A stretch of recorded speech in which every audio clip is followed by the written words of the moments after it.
우리에게 주시는 하나님 말씀은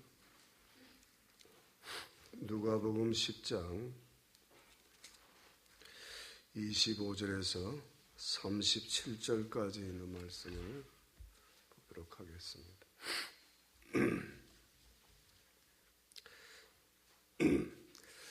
누가복음 10장 25절에서 37절까지 한 절씩 교독합니다. 어떤 율법 교사가 일어나 예수를 시험하여 이르되 선생님, 내가 무엇을 하여야 영생을 얻으리이까?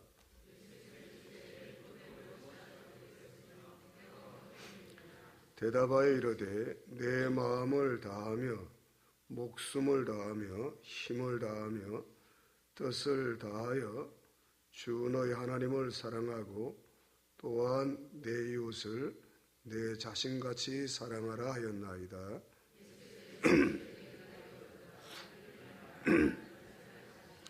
그 사람이 자기를 옳게 보이려고 예수께 여짜오되 그러면 내 이웃이 누구니까?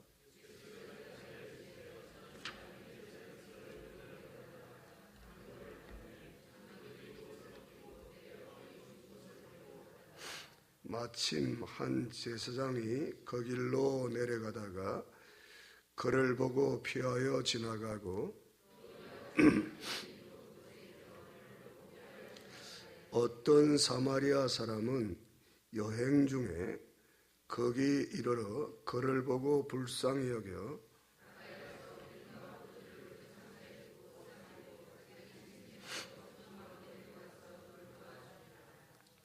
그 이튿날 그가 주막 주인에게 데나리온 2를 내어주며 이르되 이 사람을 돌봐주라. 비용이 더 들면 내가 돌아올 때에 갚으리라 하였으니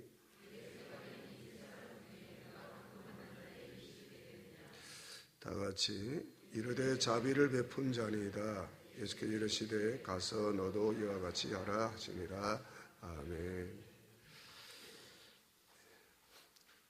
한 주간 평안하게 잘 지내셨죠? 옆에 앞뒤에 성도 인사합니다. 잘 나오셨습니다. 사랑합니다. 축복합니다.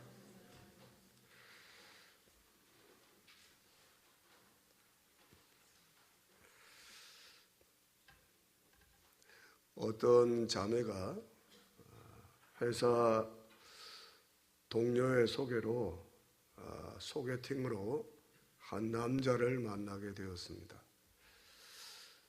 시내에 있는 커피숍에서 만나서 이런저런 대화를 나누다 보니까 저녁 시간이 되었습니다. 그래서 이제 함께 저녁을 먹으러 가기로 하고 어디로 갈까 고민하던 중에 남자가 전에 내가 가본 어느 맛집이 있는데 그 집이 분위기도 좋고 괜찮다고 소개를 했습니다. 그것은 시 외곽의 교회에 있는 한적한 식당입니다. 그래서 이제 그 식당을 가기 위해서 남자의 성령차에 올랐습니다. 이미 날이 어두워졌어요. 그래서 남자의 옆 조수석에 벨트를 하고 이제 함께 앉았습니다. 운전을 하는 분들은 잘 알겠지만 차가 이제 시동을 걸고 가다가 50km, 60km 일정한 속도를 가다 보면 어떤 일이 있습니까? 찰카닥하고 이제 자동으로 이제 도어가 잠기죠. 이제 오토도어라고 하죠. 이게 찰카닥하고 이제 한 50, 60km 정도 갈 때 이제 그렇게 그런 일이 있어요. 지금 운전을 안 하는 분들은 잘 모르잖아요, 그죠? 운전하시는 분들은 그걸 압니다. 안전을 위해서 성령차 문이 자동적으로 찰카닥하고 잠기는 거예요. 차가 출발한 지 얼마 안 돼서 막 속도를 내고 가는데 찰카닥하고 잠긴 거예요. 이 자매가 이 차를 처음 타보니까 그걸 모르는 거예요. 얼굴이 갑자기 붉어졌어요. 그러면 성수차가 문을 막 밀어도 안 열리는 거예요. 예, 날은 어두워졌죠. 성수차가 문은 꼼짝도 안 하죠. 예? 레버를 올리는 것도 모르고 그냥 막 밀어보는 거예요. 꽉 닫혀 있는 거예요. 당황한 목소리로 갑자기 왜 이러세요? 남자를 쳐서 왜 갑자기 왜 이러시냐고 남자로 소리쳤습니다.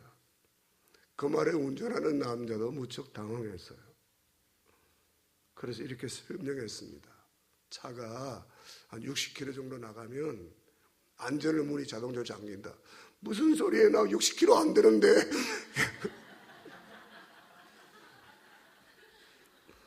예, 오해죠, 오해. 예, 오해를 한 겁니다. 일단의 경상도 사람들이 서울에 놀러와서 지하철을 탔습니다. 얼마나 시끄러운지. 예? 경상도 사람 두 사람 모이면 싸우는 사람들 같잖아요. 그러니까 주위 사람들이 기분이 안 좋아요. 참다 못한 한 청년이 경상도 사람들에게 다가가서 말했습니다. 좀 조용히 해주시겠습니까? 그러자 이 경상도 사람이 막 눈을 부라리며 찌렁찌렁한 목소리로 말했습니다. 뭐라고? 이기다 니끼그라 이거가 막 이랬습니다. 그랬더니 그 청년이 쫓아 자기 친구들이 오네. 거봐 일본 사람 맞잖아. 이렇게 막 이것도 이제 사투리에 대한 오해죠. 사투리에 대한. 오늘 본문에 세 가지 오해가 있는데요. 오해 하나 더 말씀드리겠습니다.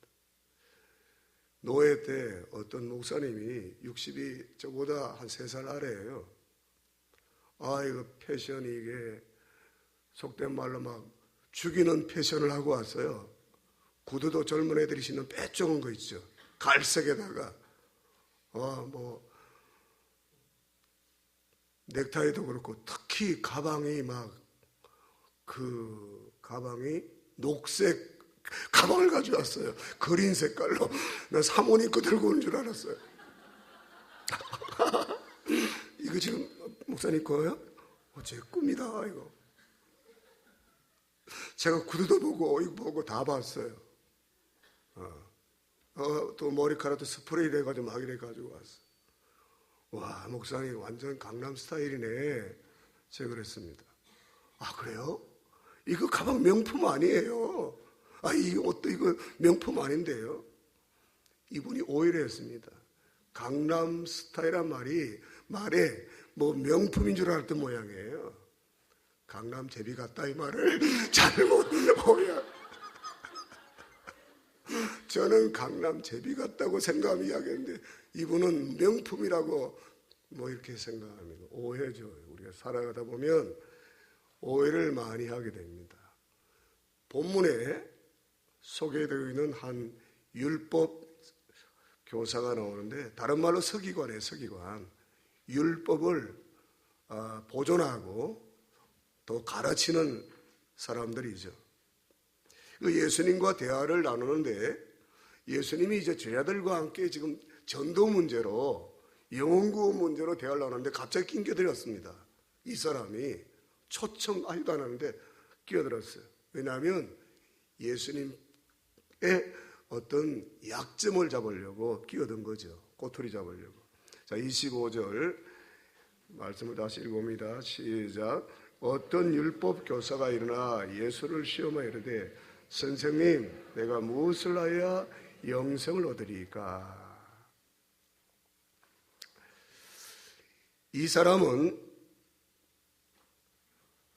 예수님에 대해서 그리고 영생에 대해서 그리고 자신의 영적 상태에 대해서 상당한 오해를 하고 있던 사람이었습니다.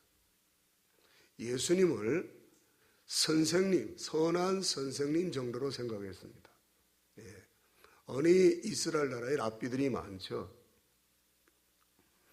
다른 성경에서는 마가복음에서는 예수님을 선한 선생님이라고 말했습니다. 메시아라는 사실을 몰랐죠. 그냥 훌륭한 선생, 존경할 만한 분, 4대 성인 중에 한 분, 이 정도로 생각한 것입니다. 석가나 공자나 맹자나 소크라테스나 우리가 초등학교 다닐 때 그렇게 4대 성인에 대해서 배웠습니다. 예수님도 그들 중에 한 사람으로 배워왔습니다.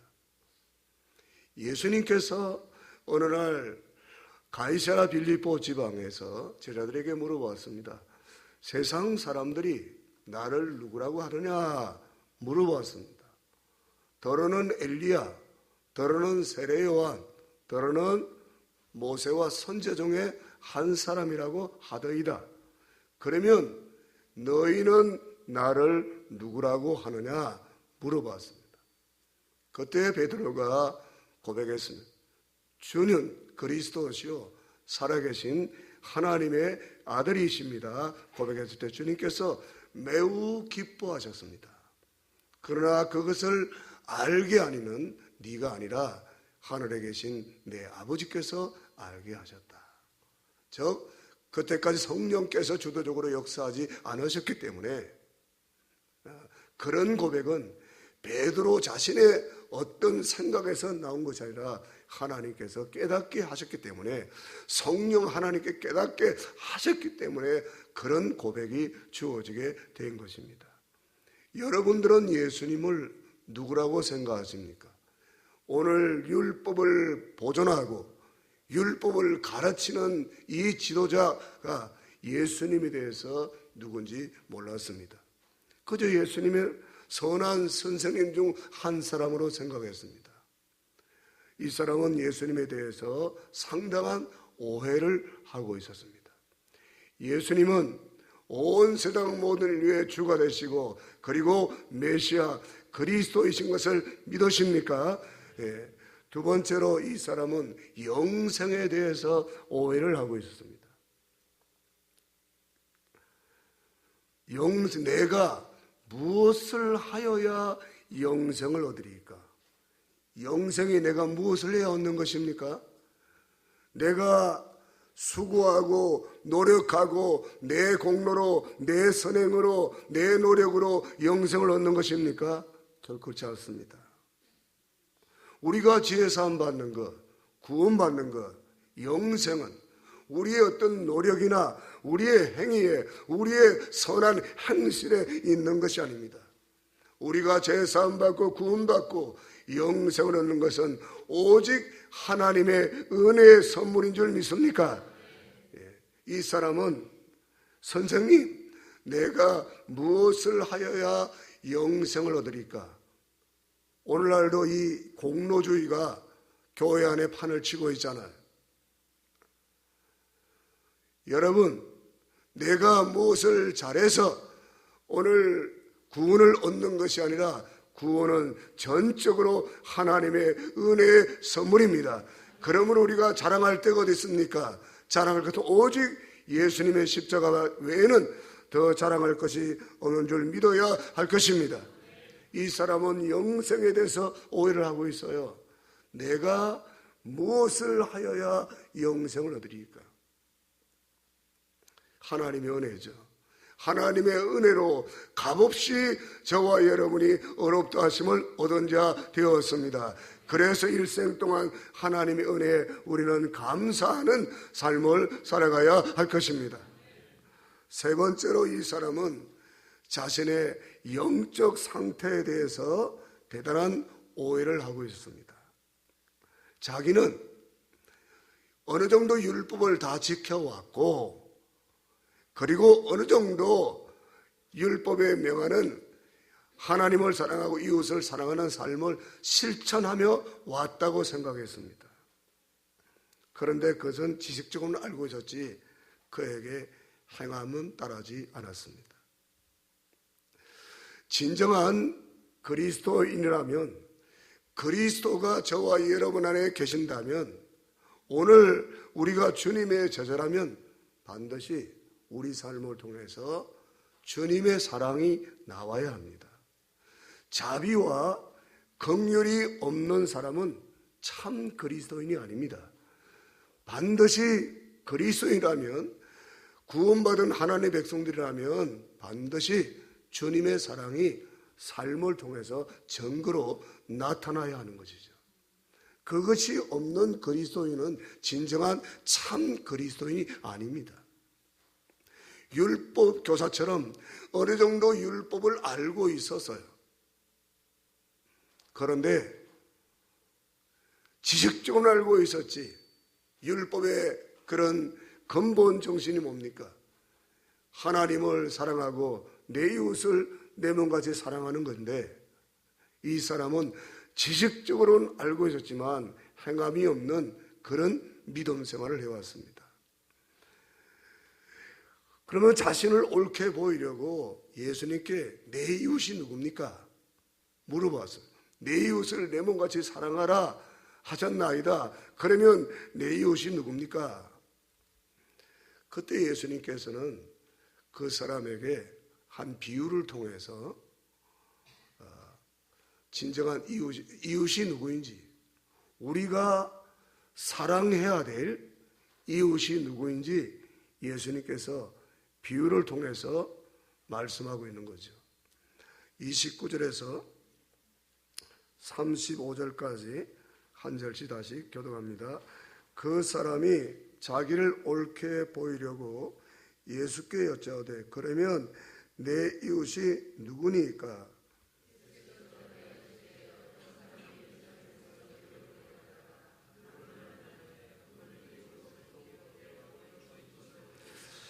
마침 한 제사장이 거리로 내려가다가 그를 보고 피하여 지나가고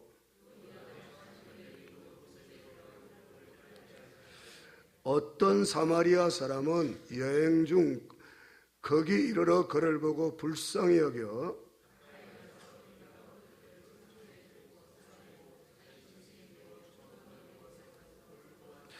다같이 그 이튿날 그가 주막 주인에게 데나리온 둘을 내어주며 이르되 이 사람을 돌봐주라, 비용이 들으면 내가 돌아올 때까지 갚으리라 하였으니.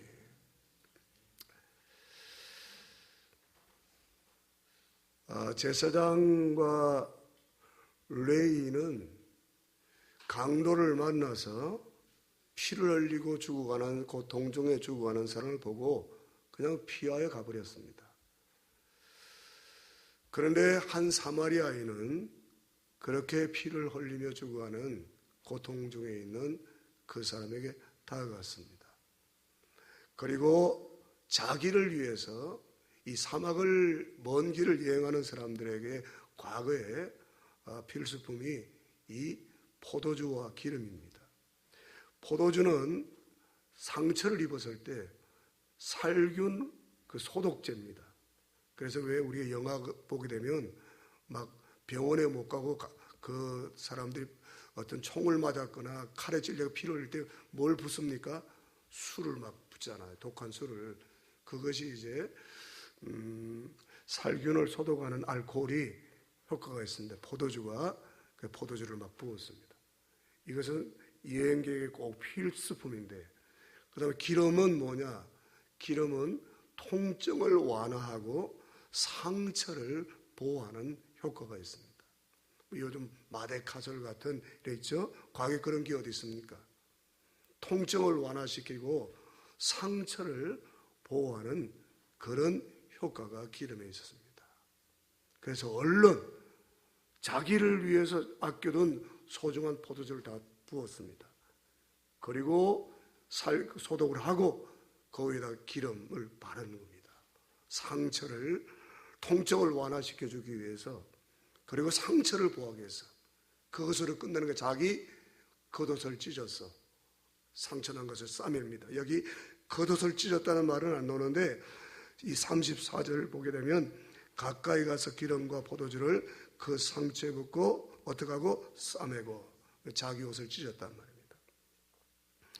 그리고 자기가 탈 짐승에다가 그 사람을 태워서 가까운 주막으로 가서 거기서 하룻밤을 같이 지내는 겁니다.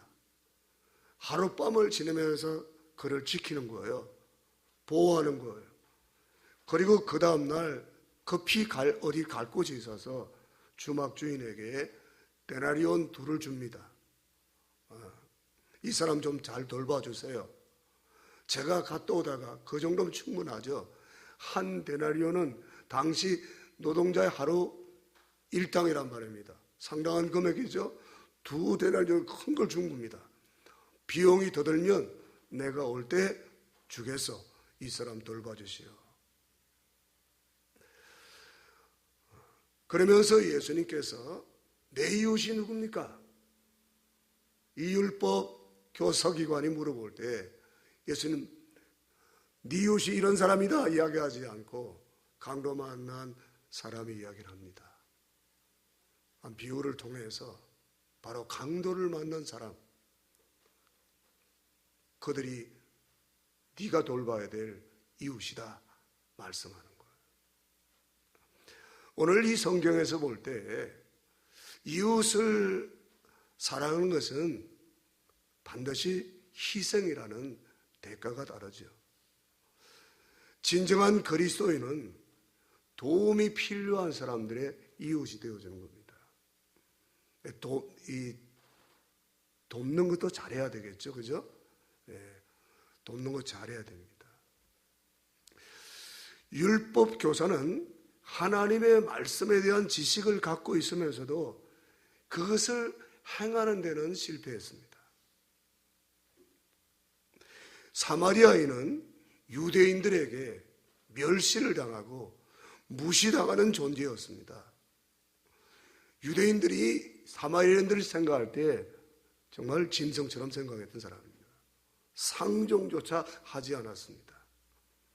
그런 유대인들에게 무시를 당했던 이 사마리아인은 유대인이 강도를 만나 고통을 당했을 때 같은 유대인이었던 제사장과 서기관은 피해 도망갔습니다.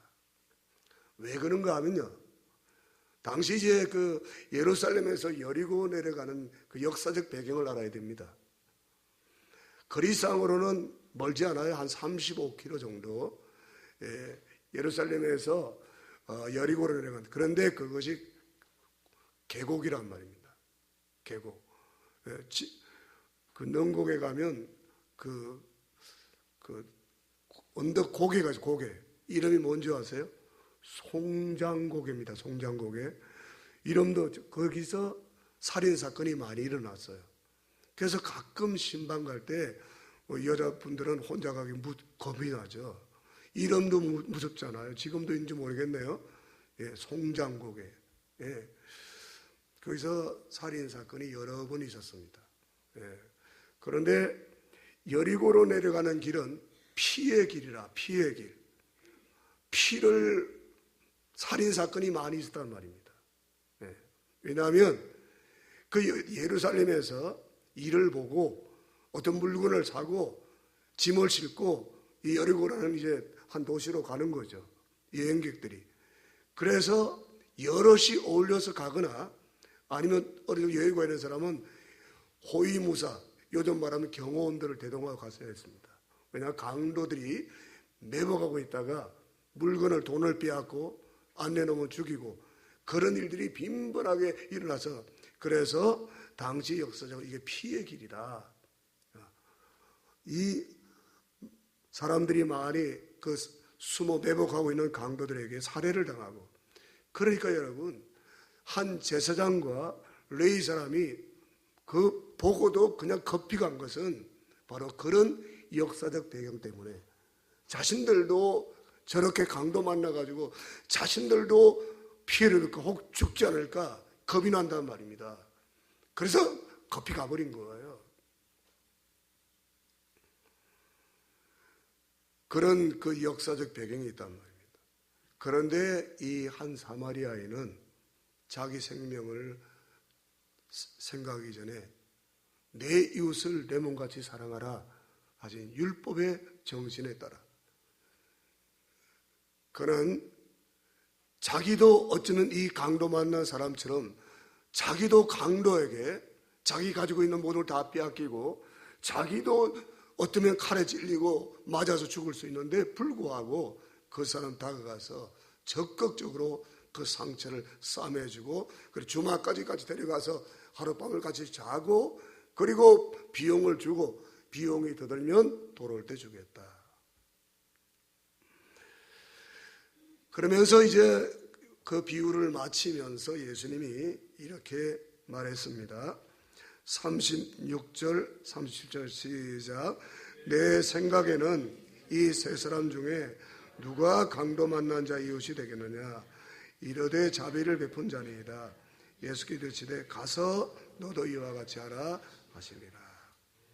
여러분 생각에는 누가 강도 만난 자 이웃입니까? 예? 여러분 생각에 누굽니까? 바로 레위 사람이죠. 사마리아 사람이죠. 그러면 오늘 우리에게서 강도 만난 사람은 누굽니까? 우리 대한민국 조선 땅이 과거에 강도를 만났죠. 일정 치하에 36년 동안 압제 생활에서 황폐해졌습니다. 그리고 얼마 있잖아요. 6.25 동란을 맞이하게 됐습니다. 완전히 잿더미가 되었죠. 그때 이 대한민국을 돌보아준 나라는 어디입니까? 미국입니다. 그들이 선한 사마리아인이에요. 수많은 전쟁 고아들을 입양해 갔습니다. 수많은 전쟁 고아들을 입양해 갔습니다. 그리고 많은 미국의 어떤 경제를 한국에 쏟아부었습니다. 한국을 회복시키는데 미국인들이 엄청난 희생을 했죠. 이건 역사적인 사실입니다. 젊은 사람들이 역사를 오도해가지고, 잘못 그 역사를 알고 있는 젊은이들이 있는지 모르겠지만, 이건 사실이란 말입니다. 그때 우리 대한민국은 강도를 만났습니다. 강도를 만난 대한민국, 스스로는 대한민국은 회복불능이었습니다. 미국이 엄청난 도움을 줬죠. 수많은 전쟁 고아들을 입양시 데려가고 이 땅을 회복하는 데 미국이 상당한 역할을 했습니다. 그리고 이 강도 만난 사람은 자신의 의지로는 도저히 일어설 수 없는 사람을 말하는 거죠. 누군가 도움이 없이는 회복할 수 없는 사람을 말하는 거예요. 오늘 우리에게서 강도 만난 사람. 지금부터 약 20년 전에 탄자니아 선교사님 지금 두 분이 선교단체가 갑자기 해체가 되어버렸습니다. 그때 선교단체에서 파송했던 선교사님들 생활비가 끊겼습니다. 후원금이 끊겼습니다. 아프리카 오지에 떨어진 이 황덕현 선교사님 가족, 어린아이가 세 가족이 졸지에 이제 고아가 되었죠. 그분들이 이제 한국을 돌아와야 되는데 모든 걸 정리하고 나갔는데 갑작스럽게 선교단체가 끊겨되게 된 거죠. 해체가 되었습니다. 자신들의 힘으로는 일어날 수 없는 상황이었습니다. 그때 제가 기도 중에 전화를 하고 싶은 거예요. 저도 한때는 그 선교단체에 속했기 때문에 그래서 알죠. 얼굴은 본 적 없지만 선교단체 수첩에 사진이 있으니까 기도하는데 전화를 하고 싶은 거예요. 그래 물어 그때 사무국 전에도 한 말씀인데 그때 사무국장이 요 건너편의 단독의 목양교회 목사예요. 지금 저보다 후배니까 제가 목사라고 이야기하는데 그때 사무국장 하다가 그 사람도 그만두었어요. 여기 와서 개척했죠. 그래서 제가 전화를 했죠. 이 목사 혹시 탄자니아에 누구누 연락 좀 할 수 있겠어? 지금 잘 모르겠는데요. 좀 알아봐 달라고. 그래서 며칠 만에 연락이 왔어요. 전화했습니다. 깜짝 놀래요. 지금 상황이 어떻습니까? 이야기를 하는 거예요. 그럼 저희 동산교회에서 파송하겠습니다. 얼마나 감사한지 몰라요. 그분이. 그렇게 해서 지금 세계 선교사에 어디 내라도 부끄럽지 않는 위대한 사역들을 하나님 이도록 만들고 있습니다. 참으로 놀라. 그때 저희가 우리 동산교회가 강도 만난 자의 이웃이었습니다. 우리 캄보디아 문성교회는 잘 아신 대로 우리 사모랑 저는 알죠. 파주 꼴짝에 목회 다 적고 아파트 수익 경비라도 취직하려고 했던 사람입니다. 학문도 뛰어나고. 그런데 하나님이 다 길을 다 막은 거예요. 그 가보니까 이게 완전히 노예도 안 나오고 목회자 모임도 안 나오고 두무뭉치라고 지내는 거죠. 가보니까 두 사람의 폐인처럼 그렇게 있는 거예요. 그래서 기도 중에 저희가 계속 찾아가면서 조금씩 재정 지원을 개인적으로도 하고 교회적으로 조금씩 하고, 그러면 마음이 안타까워서 계속 기도하는데 하나님께서 마음에 선교사로 내보내라는 거예요. 그래서 제가 찾아갔습니다. 사모라, 그 일어나면 기도해봐라. 우리는 그거 절대 아니라고 막 손사래를 치는 거예요. 그래도 기도해보라고. 한 달 지났을까 연락이 왔습니다. 목사님, 선교사 나가겠습니다. 제가 훈련 받겠습니다. 그래서 제가 있는 GP에다가 보다 두 분을 보내고 훈련을 받게 했죠. 보냈더니 지금 캄보디아에 어떤 일이 일어나고 있습니까? 상상치 못할 일을 하나님이 이루고 있는 줄 믿습니다. 지금 중국에 있는 선교사님도 사실은 교단이 100개도 안 되는 작은 교단이에요. 불과 한 몇십만 원밖에 파송해놓고 안 되는 거예요. 애들 학비도 안 되는 거예요. 저희 교회에서 선교사 파송시켰습니다. 지금 다 이분들이 자신의 힘으로는 일어설 수 없는 사람들이었습니다. 필리핀 산지에 그 어려운 그 오지에 동산교회가 많이 건축됐잖아요. 평생 동안 자신의 힘으로는 교회 건축할 없는 사람들이에요. 100년 전에 우리 대한민국이 미국 교회가 교회를 건축해 주지 않고 학교와 병원을 세워주지 않았다면 오늘 대한민국이 있을 수 없습니다. 그때는 대한민국 힘으로는 불가능한 거예요. 그때 선한 사마리아는 미국 교회였습니다. 미국 성도들이었습니다. 할렐루야. 오늘 여러분 그러면 누가 진정한 강도를 만난 자의 이웃인가? 강도 만난 사람은 누굽니까?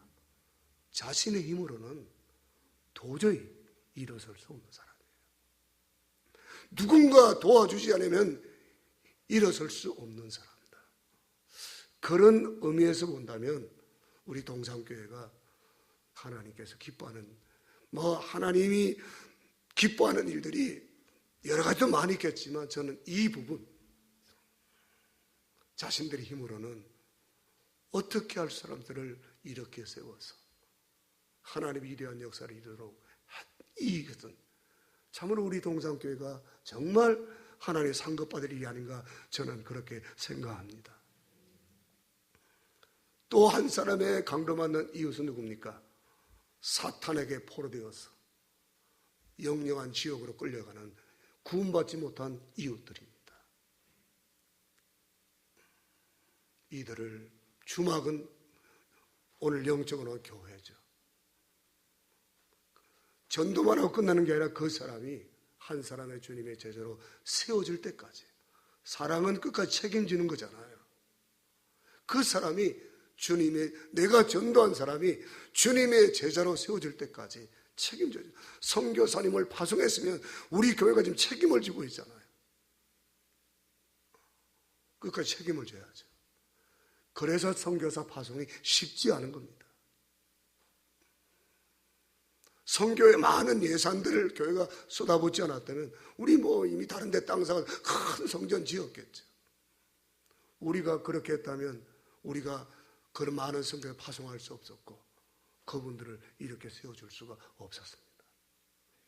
그래서 사랑에는 희생이 따르는 거예요. 책임이 따르는 거예요. 오늘 우리 주변에 강도 만나 사탄에게 포로되었어. 인생의 참 창조주, 내 인생의 주인이 누군지 모른 채 사탄에게 묶여서 우상 섬기다가 세상 쾌락에 빠져 살다가 영영한 지옥 갈 수밖에 없는 강도 만난 사람들 찾아가서 복음으로 예수 그리스도 이름을 전도해서 그들을 교회로 주막으로 데려와야 할 것입니다. 그리고 그들을 이렇게 세워줘야 할 것입니다. 가서 너희도 그렇게 하라는 거예요. 29절과 30절 같이 읽습니다. 시작. 그러면 내 이웃이 누구니까? 예수께서 대답하여 이르시되 어떤 사람이 예루살렘 여리고로 내려가다가 강도를 만나매 그냥 놔두면 영영한 지옥에 갈 수밖에 없는 사람입니다. 영영 멸망당할 수밖에 없는 사람입니다. 그들에게 찾아가서 가까이 가서 주님의 사랑으로 그들을 섬기고 그리고 주막인 교회로 그들을 예수께로 인도해서 그들 영혼이 구원을 받고 그들이 주님의 신실한 그리스도에 세워질 때까지 우리가 책임질 줄 아는 사람들 가서 너도 이와 같이 말로만 사랑 외치지 말고 오늘 율법 교사가 말합니다. 가서 너도 이와 같이 하라고 말씀하고 있습니다. 그리고 또 다른 강도 만난 사람은 조금 전에 제가 여러 가지 예를 들었습니다.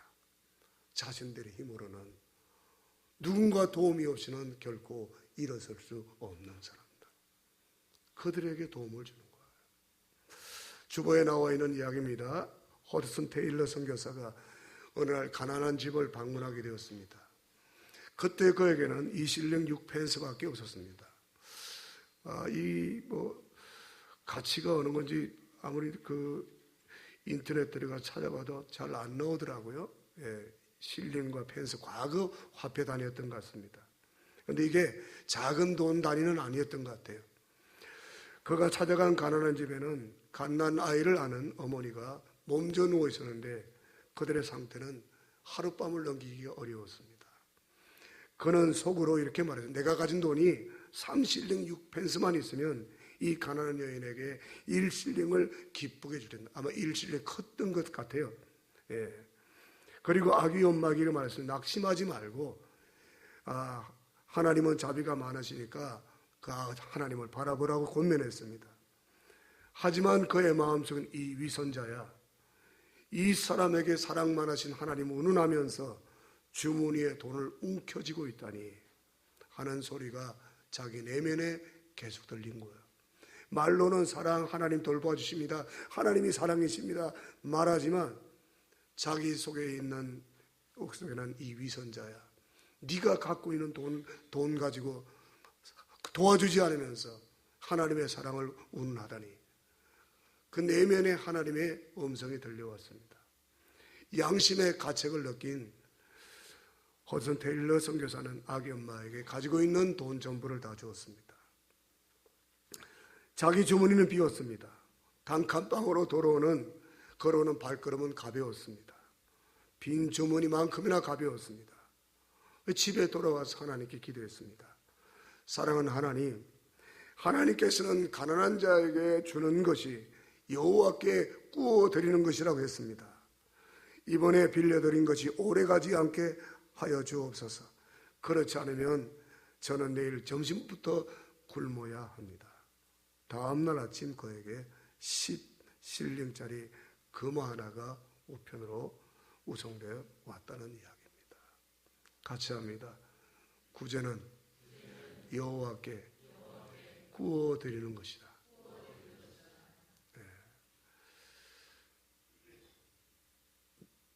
강도 만난 사람은 누군가에 대해서 제가 두 가지를 설명드렸습니다.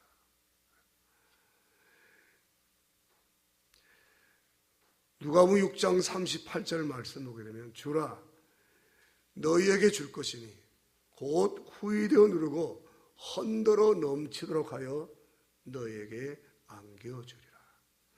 너희가 헤아리는 그 헤아림으로 너희도 헤아림을 도로 받을 것이다. 제사장과 레위 사람들은 자신들의 피해를 손익계산을 했습니다.